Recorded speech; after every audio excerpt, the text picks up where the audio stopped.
কাটোয়া রাজুয়া গ্রাম যেখানে বিস্ফোরণ ঘটেছিল একটি পরিত্যক্ত বাড়িতে একজনের মৃত্যু হয়েছিল আর এবার বিস্ফোরণ স্থলে গেল বম্ব স্কোয়াড। তদন্তে বম্ব স্কোয়াডের 5 জন সদস্যের প্রতিনিধি দল ঘটনাস্থলে পৌঁছেছেন ফরেনসিক বিশেষজ্ঞরা। শনিবারের ঘটনা, বিস্ফোরণ স্থলে পৌঁছেছে বম্ব স্কোয়াড, অন্যদিকে ফরেনসিক বিশেষজ্ঞরা তারাও পৌঁছেছেন। একটি পরিত্যক্ত বাড়ি যেখানে বিস্ফোরণ হয় এবং একেবারে এই নিয়ে রাজনৈতিক তরজা তুঙ্গে উঠেছে। মৃত্যু হয়েছিল বীরভূমের এক বাসিন্দার এবং যেখানে অভিযোগ ওঠে তুফান চৌধুরীর বিরুদ্ধে, যে তুফান চৌধুরীকে রাজনৈতিক কারণে ব্যবহার করা হচ্ছিল বলে একেবারে শুরুতেই অভিযোগ করেছিলেন রবীন্দ্রনাথ চট্টোপাধ্যায়, পূর্ব বর্ধমানের তৃণমূল জেলা সভাপতি। তার অভিযোগ ছিল প্রাক্তন তৃণমূল কাউন্সিলর জঙ্গল শেখের দিকে, যদিও 24 ঘন্টার মধ্যে তার বয়ান বদলে যায় এবং তার অভিযোগ যারা এই ঘটনা ঘটিয়েছে, যাদেরকে মোট 6 জনকে গ্রেফতার করা হয়েছে, এরা সকলেই সিপিএম এর সক্রিয় কর্মী।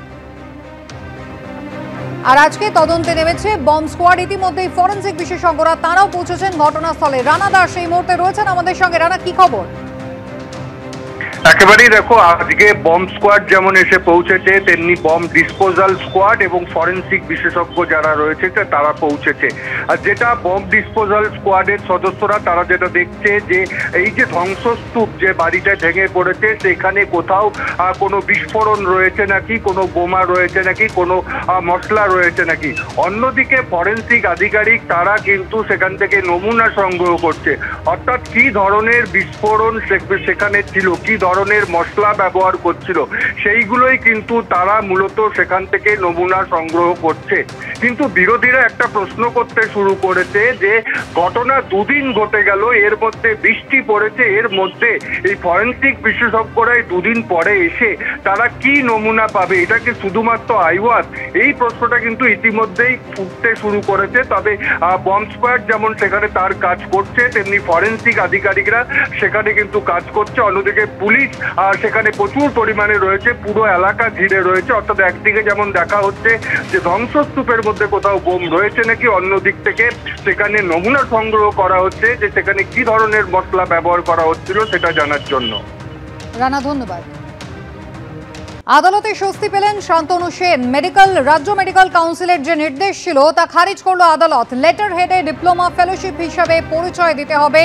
কাউন্সিলের রেজিস্ট্রেশন না করিয়ে বিদেশি ডিগ্রি ব্যবহারের অভিযোগ ছিল শান্তনু সেনের বিরুদ্ধে। তৃণমূল কংগ্রেসের রাজ্যসভার প্রাক্তন সাংসদ, তার বিরুদ্ধে রাজ্য মেডিকেল কাউন্সিল নির্দেশ দিয়েছিল 2 বছরের জন্য তাকে সাসপেন্ড করা হয়েছিল এবং তিনি প্র্যাকটিস করতে পারবেন না, এমনটাই বলা হয়েছিল। আদালতের দ্বারস্থ হয়েছিলেন তিনি, সেখানেই স্বস্তি পেলেন শান্তনু সেন। কথা বলবো, রাজশ্রী দত্তগুপ্ত রয়েছেন আমাদের সঙ্গে।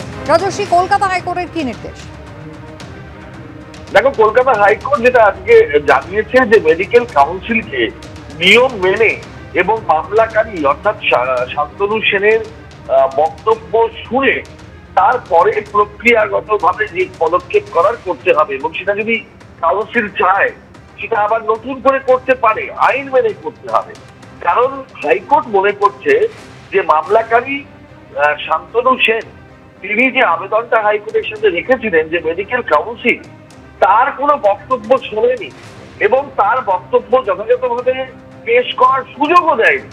শুধুমাত্র একতরফা ভাবে কাউন্সিল তার নিজের সিদ্ধান্ত ঘোষণা করেছে, যেখানে তার অধিকার খর্ব হচ্ছে, এবং সেইটাকে চ্যালেঞ্জ করেই তিনি হাইকোর্টের দ্বারস্থ হয়েছিলেন। এবং সেই জায়গা থেকে বলা যেতে পারে আজকে আদালতের রায় অবশ্যই বেশ কিছুটা স্বস্তি পেলেন শান্তনু সেন।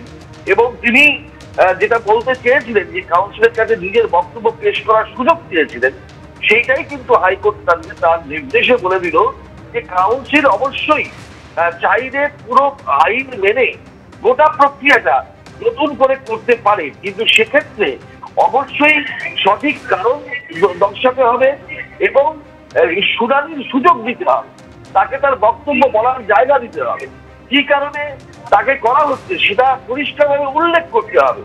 কিন্তু যে অর্ডার কাউন্সিল দিয়েছে তাতে অনেক অস্পষ্টতা রয়েছে, কুয়াশা রয়েছে, যৌক্তিকভাবে কারণের ব্যাখ্যা নেই। সেই কারণেই এই আদালত আজকে এই নির্দেশ দিয়েছে। রাজশ্রী, ধন্যবাদ।